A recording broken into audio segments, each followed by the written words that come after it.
What is going on, No Horsing Around family? Back at it again, ready to hit you with a live stream. Look at this, man. Who do we got here? We found a couple of strangers in the building.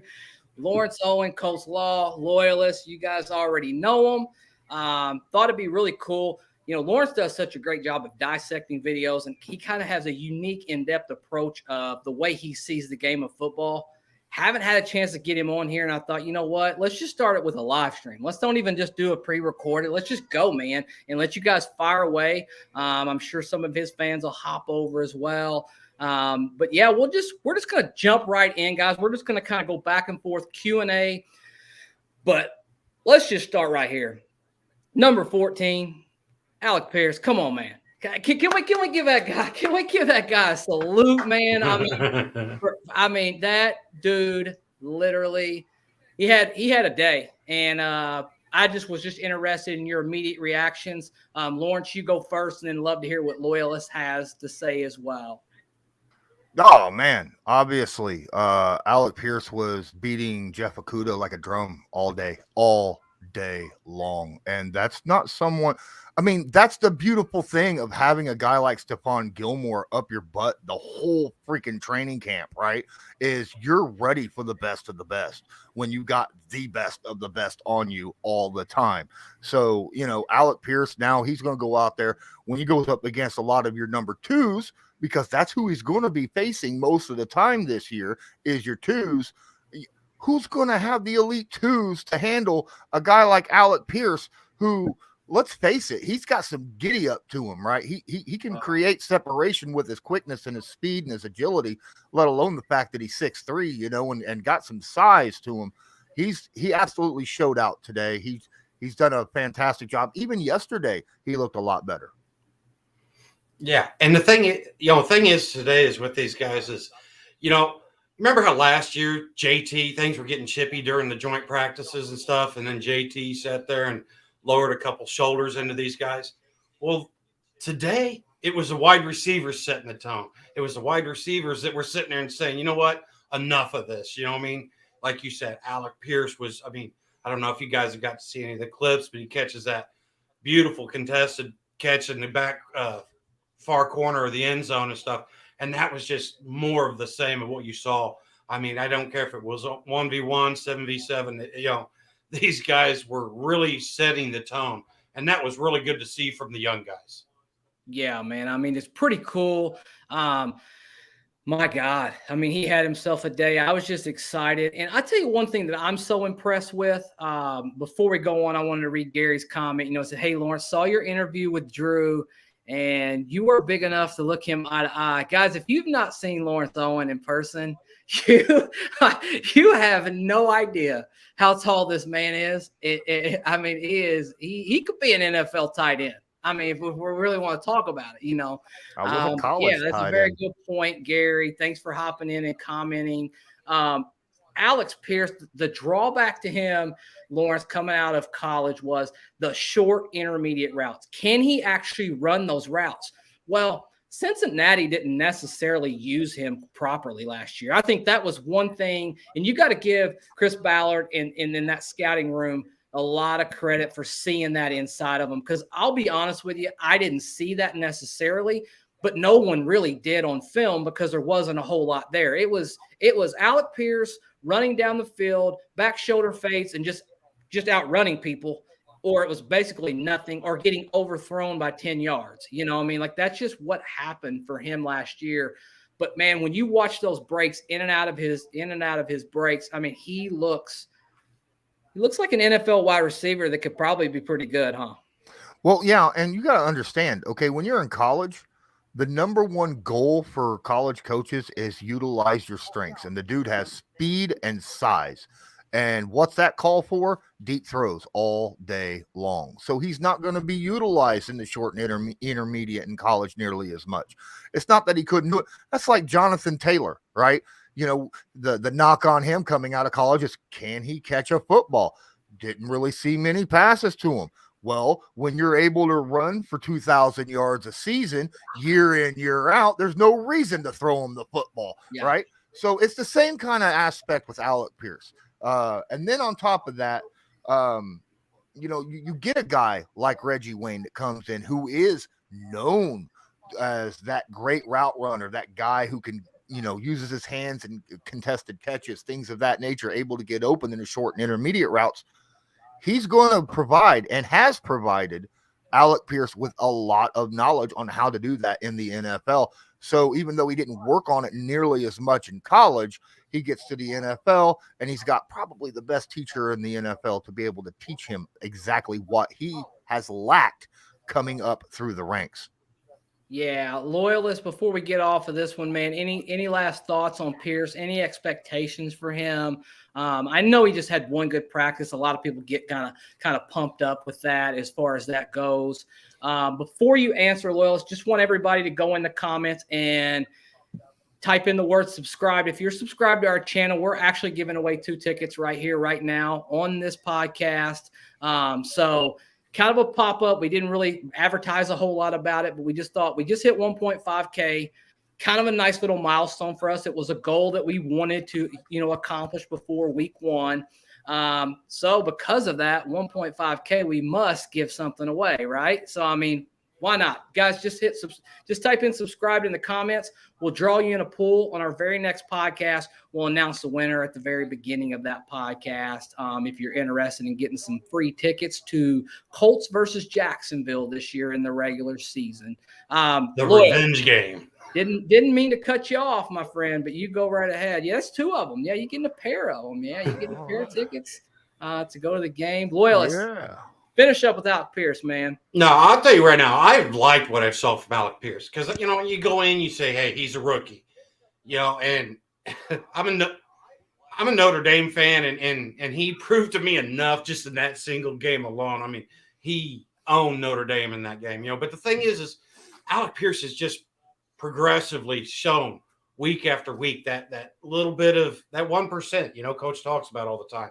And that's all you could ask from these rookies. I'll be honest with you. I wasn't sure if he was going to be my number 3 guy. Doolin come out, and he really started super hot last week and the week before.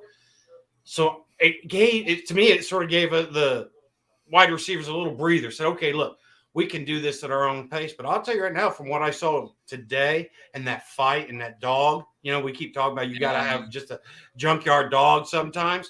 I think Alec Pierce has got a little bit of that. He's a classy junkyard dog, very educated and everything, but just still got that grit in him.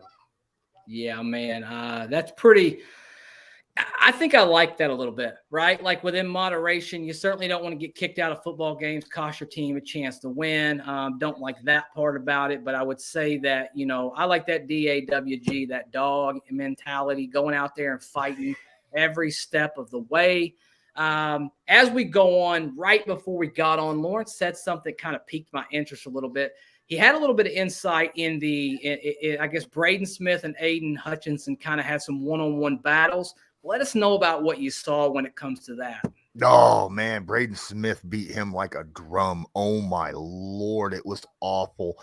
Well, not if you're a Colts fan. I guess if you're a Detroit fan, you're like, no, what's going on here? Poor rookie.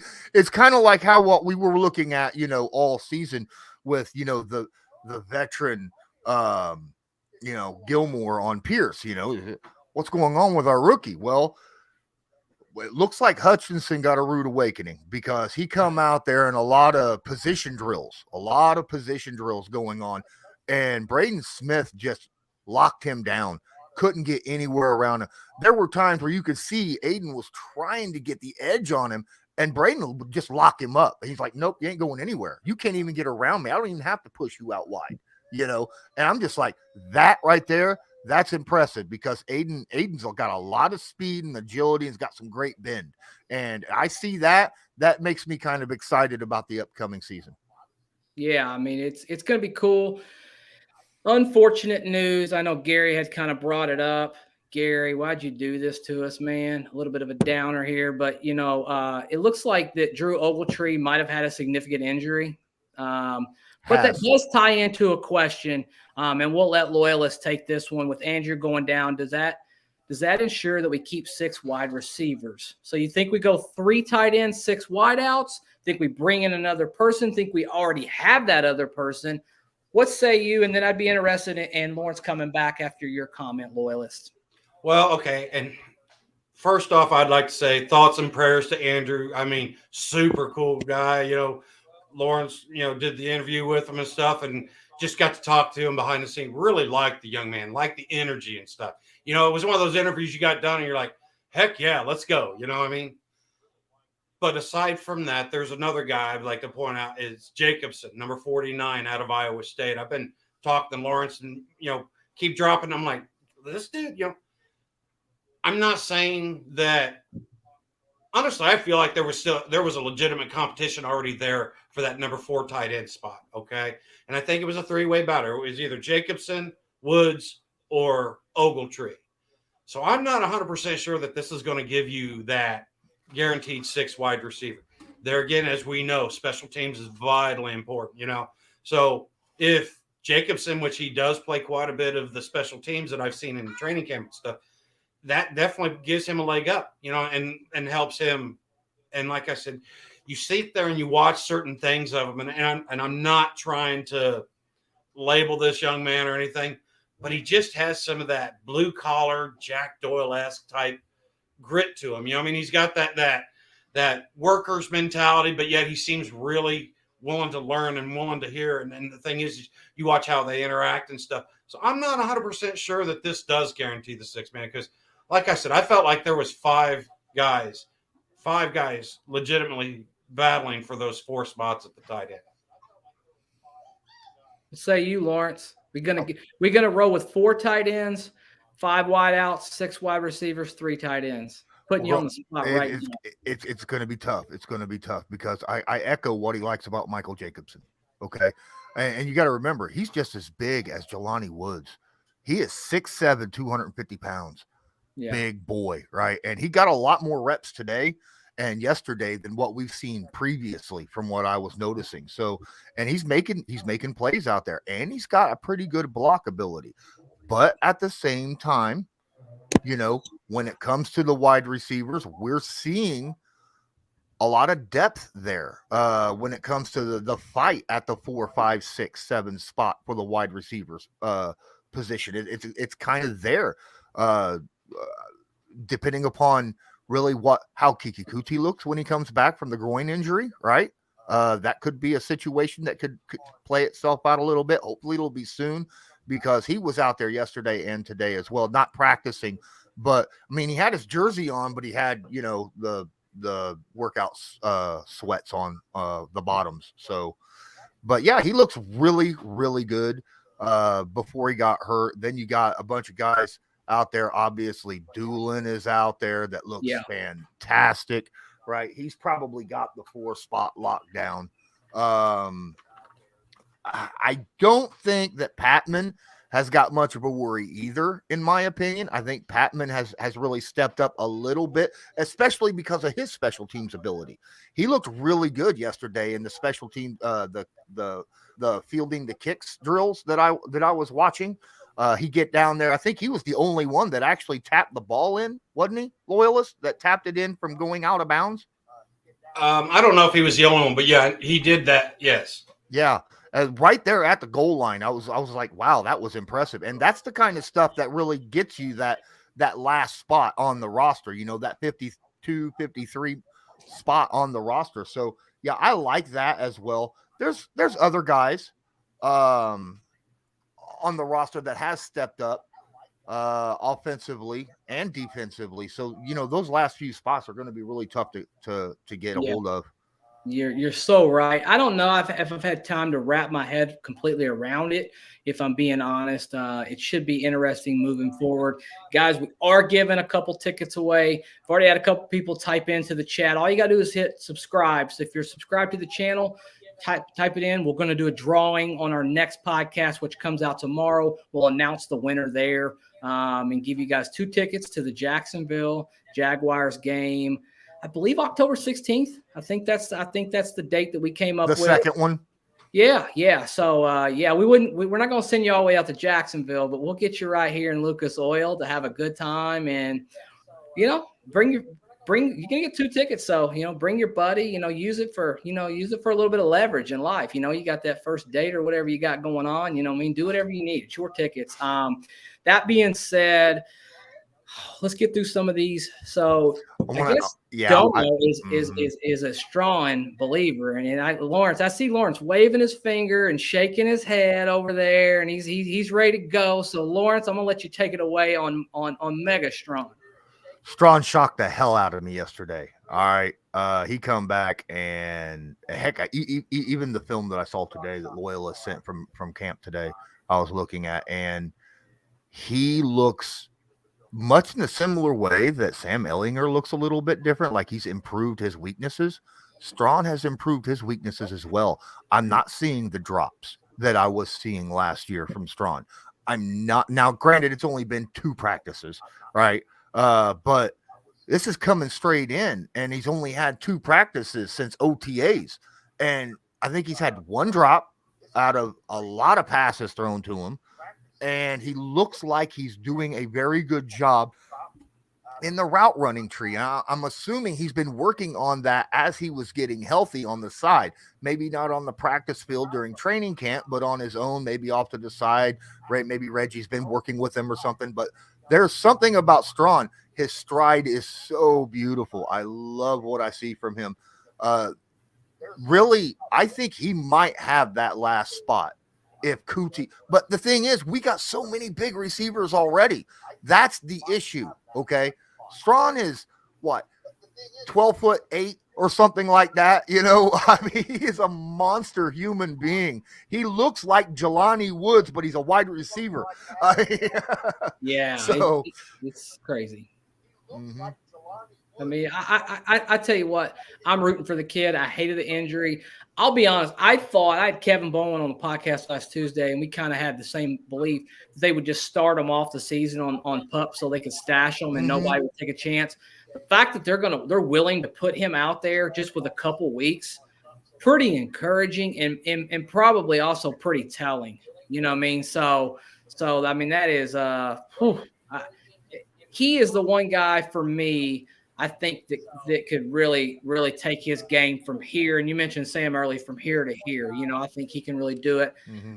I worry a little bit about who's going to be our short yardage slot receiver. I know a lot of people have used Naheim Hines, and I don't think that that's a bad example, but I just don't want Naheim Hines getting blown up by linebackers all day long. Like I'm not sure he has the body type to withstand that for 17 weeks in the NFL.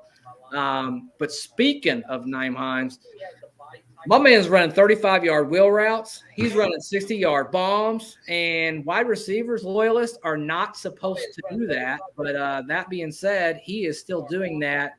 How excited are you to see the resurgence of Naheim Hines? They didn't use him last year like they should. Obviously with Carson Wentz, I think Frank lost a little bit of faith when it came to that.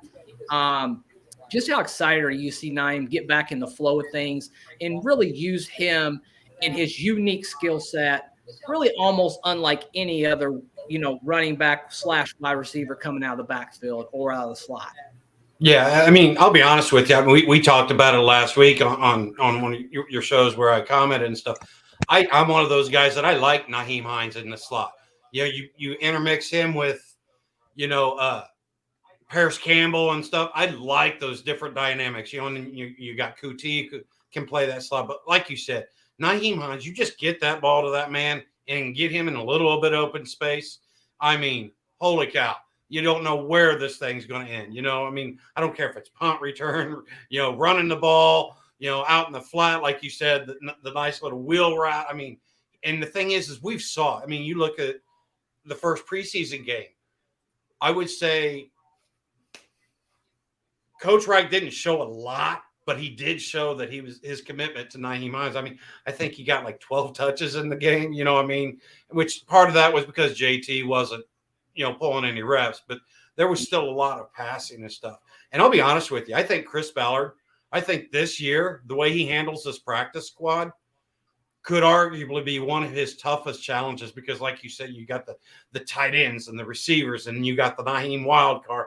This is going to be, it's always interesting to watch Ballard because he uses it more than any GM I've ever studied and been close to. But this year is going to be very interesting because you talk about the D line and the receivers and there is depth all across this roster. And how do you decide sacrifice a little here for this extra characteristic? And that's the thing with Naheim Hines. He offers you so many different characteristics.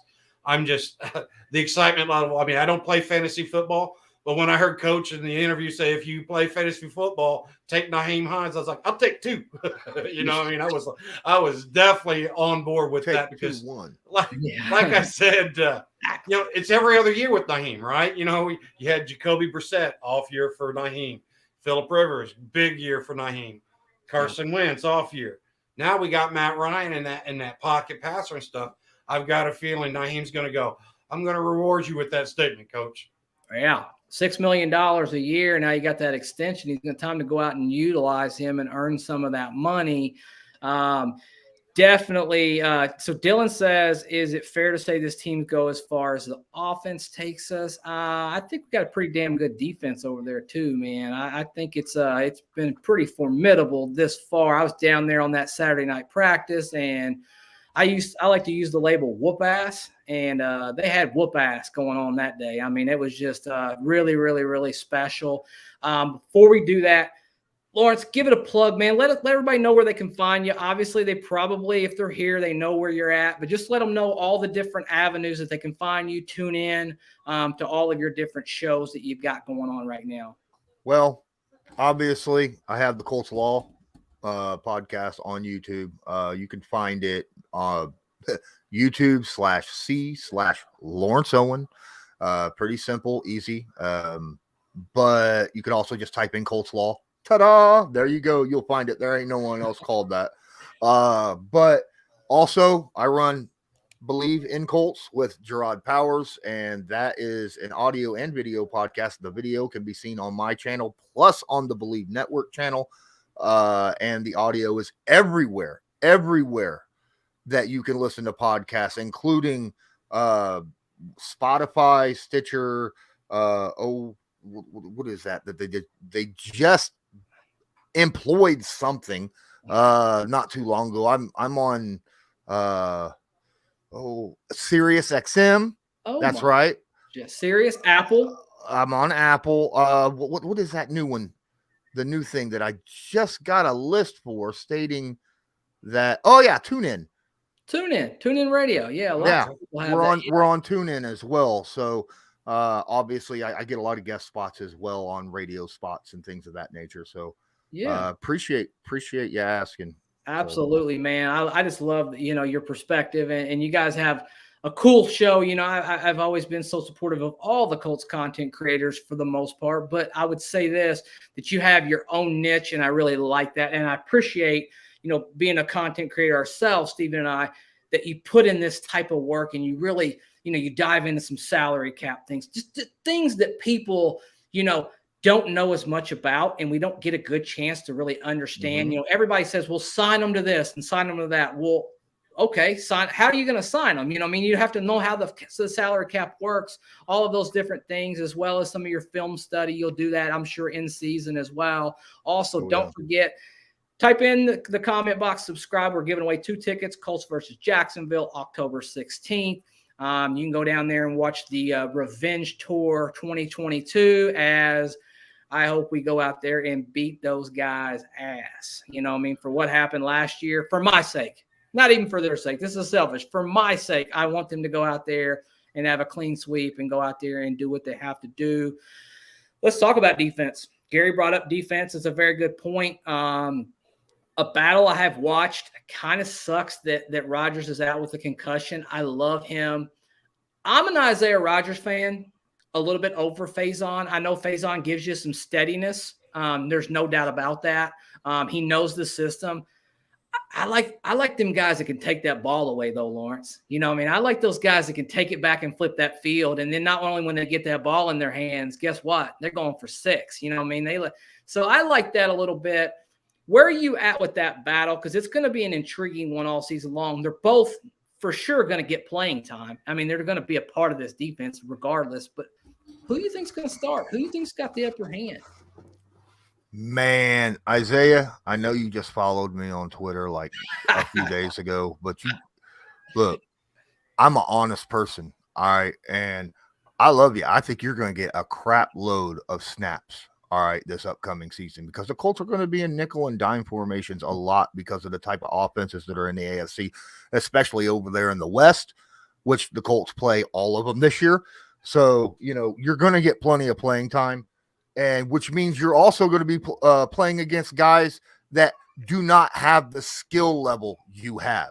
So you're going to get big plays. We're going to get big plays out of him, but we need the steadiness against number twos. Okay. Those guys out there that are solid, that, especially, okay, we'll say we play against the Raiders again this year, right? And we go up against Hunter Renfrow. Who better to cover a guy like that than the guy who was covering in practice day after day after day after day over there in Las Vegas, right? In Brandon Faison. I love Isaiah, though. I think he's going to get, like I said, and it also depends upon the matchups, right?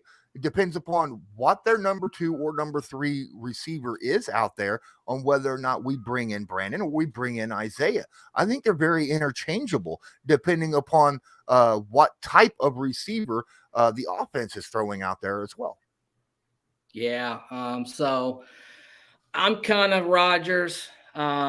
Also, Rodgers, if you're watching this, I followed you too, and I also supported you. So there you go. Loyalist, you are the tiebreaker, Loyalist, and being the loyal person that you probably are. I know where you're probably going with this, but go ahead, man. Who's got the starting nod? Well, I'll be honest with you. The most important thing I think that was what Lawrence said there at the end. It really does depend on the matchup. I mean, because you look at the body types. I mean, Faison 6'2". Rodgers isn't. A leprechaun. Rodgers can a really blow the fast doors leprechaun. off of anybody. Faison not so much. You know what I mean? So it really does. But the thing is I this is no shade on my partner down there, but I do like that electric nature of Rodgers. I mean, I honestly believe that where he's getting burnt and stuff, I see that shrinking the more reps he gets. I see him cleaning it up. Not that he's perfect, but I just see that getting smaller. I mean, there, in our Discord and stuff, we talk a lot and we always compare him to Trayvon Diggs of Dallas. It was either boom or bust. Mm-hmm. You had just as many busts as you had boom. I don't think that Rodgers is going to be that this year, and that's what I'm banking on. But there again, it's only going to take 1 or 2 deep throws, and I can sit there and see, okay, let me rethink that question. I mean, so it is really one of those that's that close. Yeah, man, I think it's going to be a coin flip all season long. I guess just when gun to my head, I'm probably going to take the guy who can get the ball. He's pretty smooth when it comes to that. Nomadic Brian says, I love Vegas. Let me just throw that up there. I love Vegas, but $700 tickets are more than the top hotel. Wow. Yeah, man, that's some expensive tickets, man. You'd have to double think about that. But if you want some tickets, why not just subscribe to the channel? If you've already subscribed, you can be thrown in as well. Just comment in the comments section here and just put subscribed, and we'll throw you in the drawing. We're going to draw. We're going to announce the winner tomorrow on the podcast. It's that simple. October 16th. Also, something else that we're doing, Steve and I talked about it. We just thought it would be cool to kind of share the love. We're so happy about the, what we do and just connecting with all of these different content creators. So we've got 2 tickets to the Tampa Bay preseason game. I can't go. Steven doesn't live in town. We're giving them to Lawrence and Colts Loyalists if they want to go to that game. Maybe they can pack up and get the wagon going, and maybe they can find time to go watch a little bit of Colts football that last preseason game and see where we sit on a daily basis. I got season tickets right there by the Bud Light zone. Don't know if you drink Bud Light beer, but I got a lot of cold beer right around the corner. So we'll get with you guys after the show, but we wanted to go ahead and hook you guys up with those tickets to that preseason game. If you're not going, if you're going, scratch that idea. Isn't that the Vikings, though?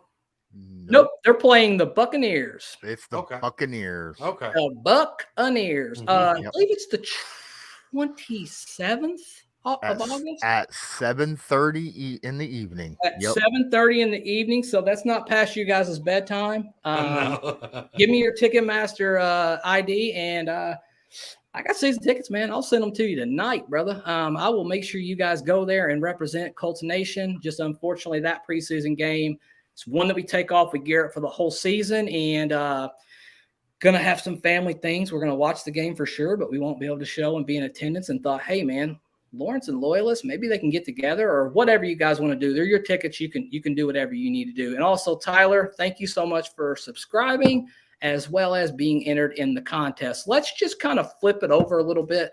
Haven't talked a whole lot about Matt Ryan, I feel like, when it comes down to what has Matt Ryan meant to this football team. I think we take for granted a little bit with Matt Ryan. I mean, I just we haven't seen him, go out there with the ones, with this actual offense that we're going to run, but he's looked so good in training camp, and and today, I mean, I don't know if you guys listened to Pat McAfee's show, but, he said, he made a comment to Pat McAfee saying something along the lines, tomorrow we're going to try to be better. And he said, you're not going to be better than you were today, brother. He said it was as good as it gets.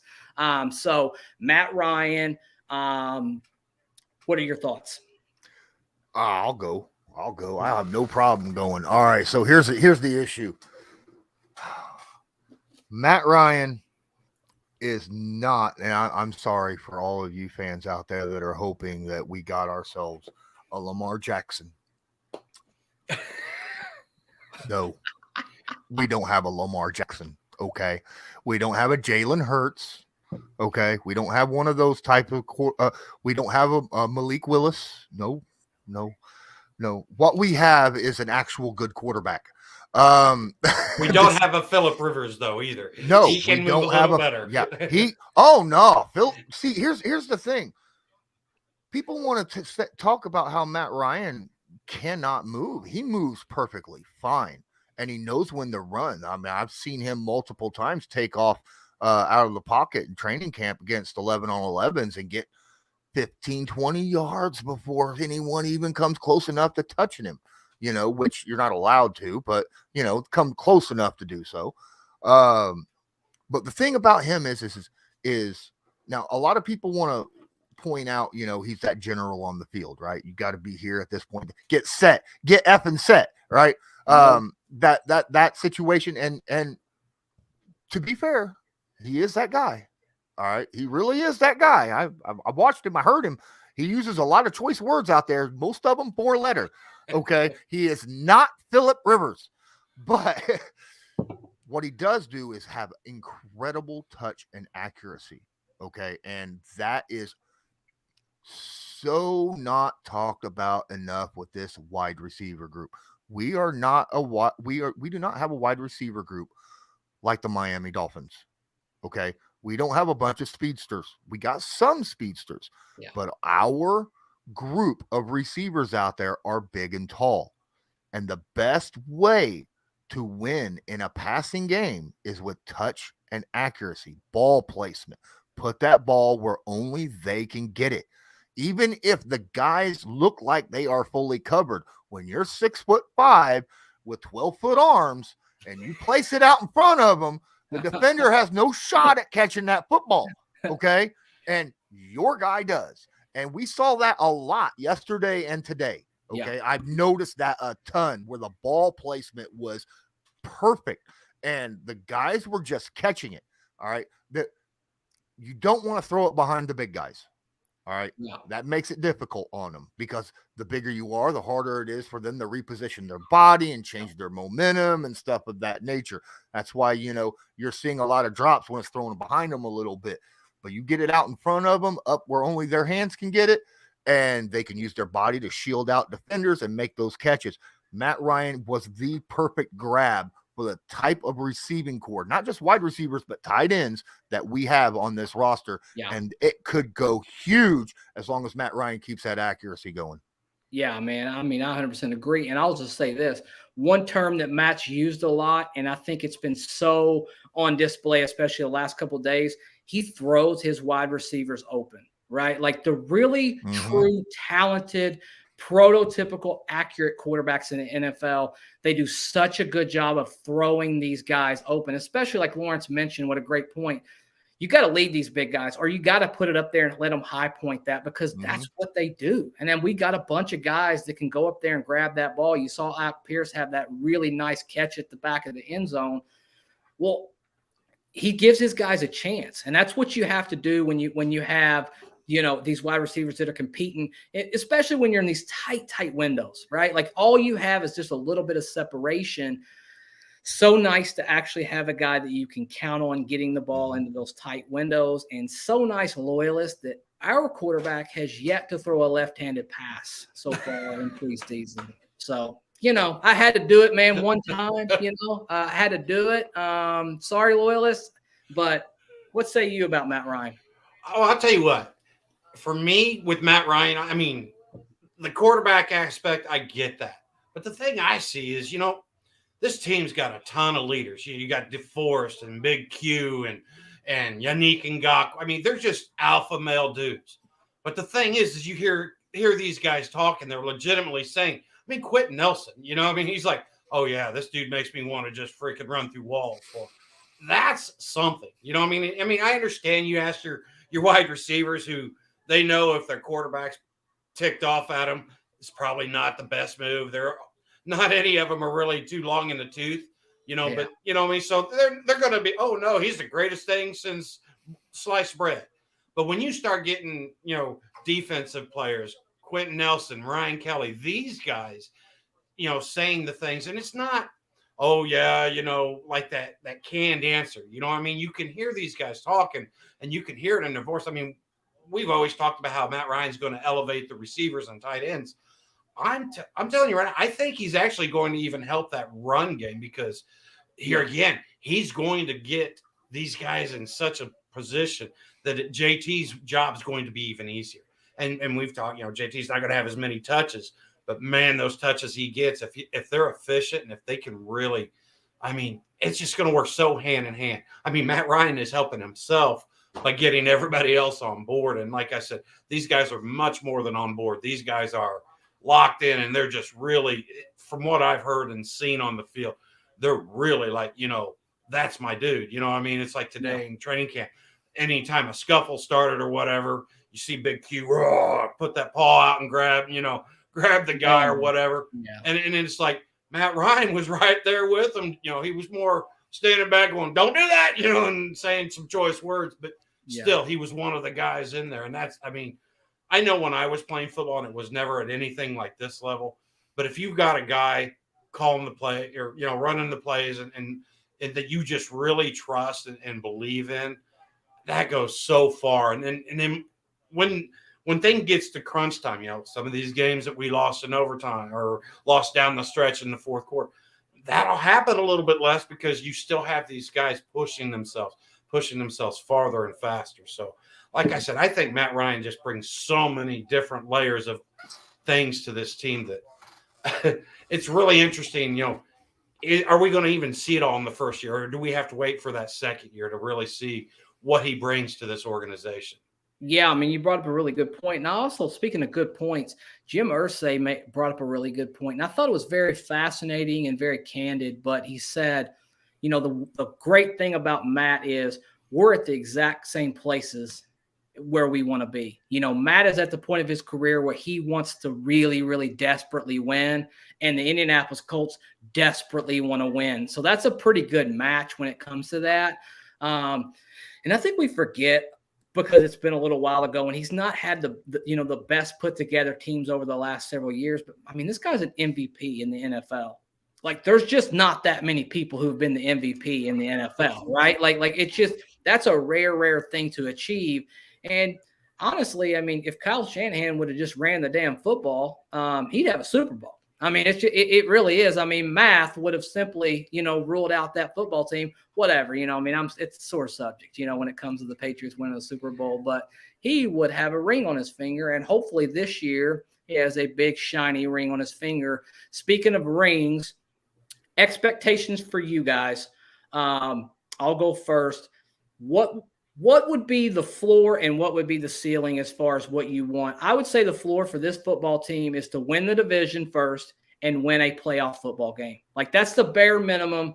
And I think anything after that, it is what it is. You know, I mean, you're in the battle. Everybody has a chance. You throw darts at the board, and maybe you come up and maybe you have a magical run and you go to the Super Bowl, yada, yada, yada. But I think the floor for us definitely is just winning the division, and we should win the division, and winning that first playoff game. I think that kind of starts getting us in the right direction and getting back to that building winning culture. What's your definition of a good season, Lawrence? If we're going by like bare floor, what I expect right now. Okay. And we are. Okay. So, and no more torn ACLs or anything like that, right? So injuries are out. Injuries are out of the ballpark. Okay. Sorry, Andrew, but I had to ask. I'm just saying. Right now, for what I'm looking at, the offense is getting better and better, and it's going to get better and better through time. It's just going to get better as the season rolls on and deeper into the playoffs, where the run game will start becoming more effective later in the season as defenses become more and more tired. I think this team, I think you're right. The floor minimum is division title. It may not be a big, huge lead in that division title, but the floor is division title. If we win 10, 11 games, which is our floor right now, I think, that'll get that division title, right? Now, if you asked me a month ago, I would have said 9 wins and barely missing the playoffs. But from what I'm seeing right now, with the way the defense looks, the way the offense is improving, we're looking at a bare minimum winning the division and getting to a playoff game. Okay. I think that's pretty fair. I mean, Loyalists, where are you at on it? I think you got pretty high hopes for this football team as well. Well, yeah, my hopes, but that's my ceiling, My ceiling, like you said, if this offense can work out some of these things that they're still working on, obviously, Super Bowl's my ceiling, I really do believe that there's any team we can compete with in the AFC. And if you can compete in the AFC, you're good. You know what I mean? There's like 2 teams in the NFC. Exactly. So, and I mean, you absolutely have to win the AFC. If you don't win the AFC South, Tennessee had to play 15 wins. You know what I mean? Tennessee had to just do something freakish. That's the only way I could see, okay, second place in the South. But yeah, top, I want to see top 3. Give me top 3 in the playoffs. 1 and 2 is definitely very feasible because I think the West is going to rough themselves up. The East, I'm not real sure. Buffalo could just sit there and, Miami falls a little flat. Like I'm sort of, and then you got Buffalo that just runs away with it. Okay. But then you sit there and you look at the North and what is Deshaun Watson going to like? Or is Deshaun Watson going to like? But you look at that and it's like, okay, the Ravens should have a fairly smooth, the Bengals. But anyhow, my point is 2 or 3, in the AFC playoff. Would love for it to be a home game. That's got to happen this year. This team is too hungry. It has too many all-pro, Pro Bowlers, just too much talent. And like we've always been saying, that defense should be able to keep. Honestly, this defense is going to be good enough. It's going to keep us in any game this year. I don't care if it's against, the Chargers and Herbert's throwing for 500 yards. This defense is going to keep us in these games. And now all we need is that offense just to, keep spreading that ball, keep that thing moving around. But yeah, if we don't win the South, it's going to leave a real nasty taste in my mouth. Ooh. Almost as bad as Week 18. Yeah, man. If we don't win the South, you got to feel like that the Titans are kind of sliding down. I want to throw these up here real quick. Gary Thompson, he went 12-5. Nomadic Brian went 11-6. A lot of people thinking pretty similar. I guess Nomad goes, he'd be lying if he wasn't worried about the Jags, though. Well, Yeah, if we lose to the Jags, that's a very bad sign for us, with the season going on. Anything can happen. We've had a hell of a time beating them for some reason, especially on the road. But I would like to think that we come out this year with a little bit different mindset. And I think we already have. We've been playing in the preseason. And I think there's a guy on West 56th that pays a lot of money out to a lot of stars and a lot of players. And if we were to lose, if we were to start off 0-2 this year, it's going to be very, very uncomfortable and very, very icy in that building for a while. I don't know what comes of something like that. So I expect us to come out. Didn't really get a chance to talk to you guys about the Darius Leonard thing. It's a little bit odd. It's a little bit weird. No one really knows what's going on. Expectations for him. How much time do you feel like that he's going to miss in the season? And you'd be happy if he's back by when, Lawrence Owen? How many weeks? Week 1. Week 1. There we go. He's starting week 1. Starting week 1. Yeah. I don't see an issue with him not starting week 1. He looks good. He's out there jumping around, running, hopping around, always got a smile on his face at practice, day in, day out at practice.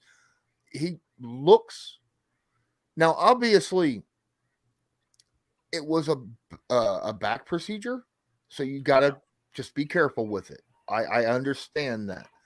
But I got this weird feeling that the man's not going to miss any time. I really don't. I don't think he's going to miss anything. Wow. Loyalist. Where are you at, man? And I'm right where he's at as far as watching him during practice. I mean, and I know he's not, but I mean, you just watching the way he's moving, you don't see any twinges. And I mean, me walking up the daggone bleachers just to sit and watch these guys, I'm twinging half the way up there. You know what I mean? But I mean, like I said, you sit there and you see that energy and stuff. He seems to be, on board. And I really feel like this is where the Colts are probably being overcautious. You know what I mean? Like Lawrence said, a back surgery. You never want to really mess around with those back surgeries and stuff. But I do believe, honestly, I think this team could handle if he didn't play until week 3 for the Chiefs game. I think week 1, week 2, I honestly believe Okereke, Franklin, Speed. I mean, shoot, if EJ puts on any more hits like he did in that Buffalo game, heck yeah, let's go. You know what I mean? Exactly. But yeah, I just that's for me is, I honestly just believe this is precautionary. Yeah, I think it's more of getting back to game strength and playing strength. Like the injuries, he's healed from the injury, it seems like. Like he doesn't seem to be hurting. You're right. He's walking around, he's smiling, he's in good spirits. It's just about that getting back into game shape. I think the target for him is going to be week 3, that home opener, coming out, feeling how electric. It's already a sold out crowd against Kansas City. Those fans are going to be there. Chiefs Kingdom will be there, as well as Colts Nation. It's going to be a really, really, it's going to be a big game. And I would think that it's going to take a whole lot to keep Darius Leonard off that football field that game. Maybe those first 2 weeks, you mentioned earlier, you've got a Zaire Franklin. You've got an EJ Speed who's been playing pretty well, filling in. You guys are a little bit excited are not excited. Are you a little bit surprised that Zaire's playing a little bit more than EJ up until this point? EJ seems to be a little, to me, he's my cup of tea if I were going to pick between the two. Are you guys a little bit, surprised by that at all? No. Okay. Watching him on practice field, the man plays middle linebacker like a middle linebacker, right? That's why he's there, and he is doing a fantastic job. I watched this man stand up Jonathan Taylor between the tackles. All right, stand him up, pop him, and drop him to the ground. I was like, are you kidding me? Yeah, I like what I see from Zaire Franklin. Is he going to be a great guy in the pass defense? Probably not. But that's not necessarily what you need out of a Mike, right? That's what you need out of the Will. And that's where Okereke is playing right now. Yeah. So I'm perfectly fine with Zaire being the Mike right now. EJ's great. He's got a lot of speed. He's got some pop to him as well, as you were mentioning. It's that Buffalo game, Yeah. but I like what I've seen from Zaire so far this training camp. Yeah, I mean, I can see it, and part of it, I believe that, you signed him to a little bit of an extension there. I mean, you want him to play, you want him to go out and earn his money, and you probably believed in his ability a little bit. I'm a little bit scared of his in pass coverage, but I think there's going to be a lot of sub packages when it comes to that. And, I can still remember, the Christmas game in Arizona, how well EJ Speed played in that game. And I thought, man, and one of these guys are probably going to step up. This conversation is not going to be had on this live stream, but we're going to have some really good players due to make some really big money over the next couple of years. And you can't sign them all. You just can't do it. And as bad as it sucks, somebody's going to have to be able to walk, and you're going to have somebody waiting to come out there and fill those shoes. So we'll just see as far as that goes. Any other things that you guys, just from being down there so much, that you thought this really stood out to me? Like this guy, maybe a name that's not a household name, maybe an undrafted rookie, maybe some guy that we brought in that you thought, hey, I love me some who. Lawrence Owens back there smiling right now. He loves him some who. So Lawrence Owen, you love you some who? Dallas Flowers. Okay. I like Dallas Flowers. Before the Buffalo game, I thought this man is standing out, especially in special teams. I thought he was doing, not in the return game, but in the coverage part. I thought he was doing a very good job. But in the secondary, like actually going out there and playing defense, I thought he had a really good job of sticking with receivers. He had a little bit of issue with getting overbodied by some of the bigger guys, because you're going up against like Doolins at the time, right? And it's kind of difficult when you're the size you are. When I saw him make that one-handed interception in the back of the end zone after that 2-point conversion, I was like, sign him. He's mine. I want him. That was Mo Alley Cox-esque the way he caught that sucker. I was just like, that's just slick, So yeah, I really like Flowers. Man, yeah. Loyalists, you got anybody that sticks out that we've talked about everybody. Is there anybody on the field that you're like? We already mentioned Jacobson, like I said, number 49 tight end. JoJo Doman has balled out. I mean, he's really stepped up, but I feel like that's a name that a lot of Colts Nation was looking at, even just with the UDFA process. But somebody that really jumped off the page, started in the Buffalo game, and then I just saw a lot of it today. And that's another wide receiver, number 7. I'm going to mess this up. Ferrer.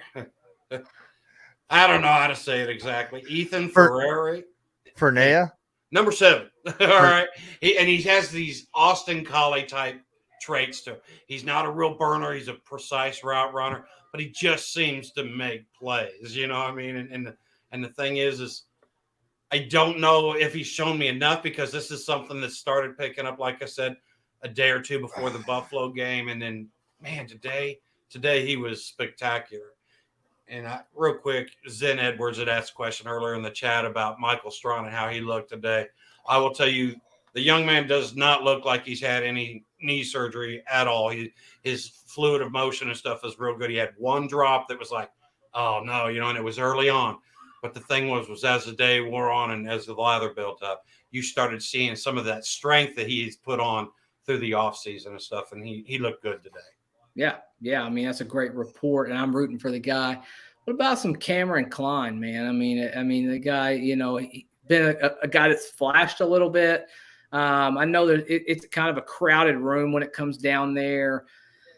What about some Hurricane Dio? I mean, he looked pretty good against the Bills, right? Like, did you guys like what you saw on the field with him? Or Lawrence is ready to pipe in here, so let's have it, Lawrence.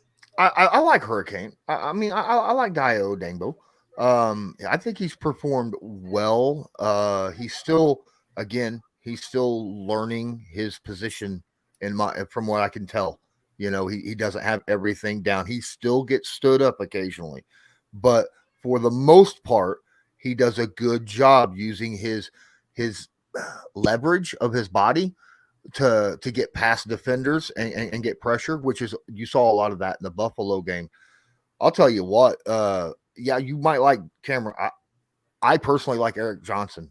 I think he's been How could stand out, man? Stand out. Wow. If we're going to talk about defensive line, Eric Johnson's been a stud. Yeah. God, I'm so glad you brought him up. Yeah, that dude he's necessary, man. Like, I mean, if you want somebody on your football team, I mean, when I think about him, that cat is, I mean, he's just a ball player, right? Like, put him anywhere. I mean, I think he's probably going to get in that backfield. Be a nice little backup over there for Big Grove, you know, in case anything ever happens, and kind of learn underneath him as well. Guys, you got any more questions? We're going to go just a couple more minutes here on the live stream. We're so thankful that Lawrence and Loyalists took time out of their busy schedules to hop over here, because God knows they do their own thing as well. I posted 4 videos today. 4 videos. My gosh, man. You know, this is my second one, and I'm over here, you know, just feeling the lingering pain and all of that stuff.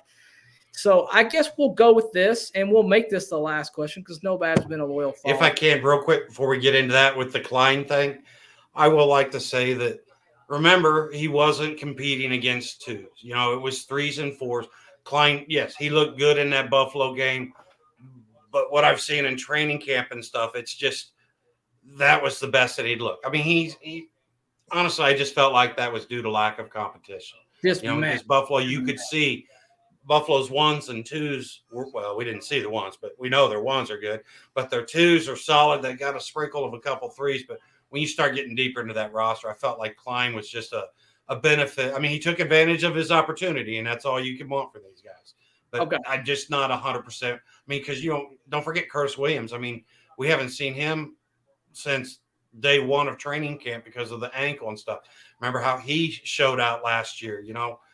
Taekwon, this D-line is loaded. I mean, the interior D-line, there is just, you know, pick your flavor, any flavor you want. Johnson, who could sit here and spin on a dime and leave his interior offensive lineman going, where'd he go? Or do you want, you know, Defoe, who could just, I mean, man, I think the Colts have one line special. I think the Colts have one of the deepest defensive lines in the NFL. And if we don't use rotation like we didn't last year, I'm gonna be so upset. Hey, Ballard's been preaching, I want 8 guys, right?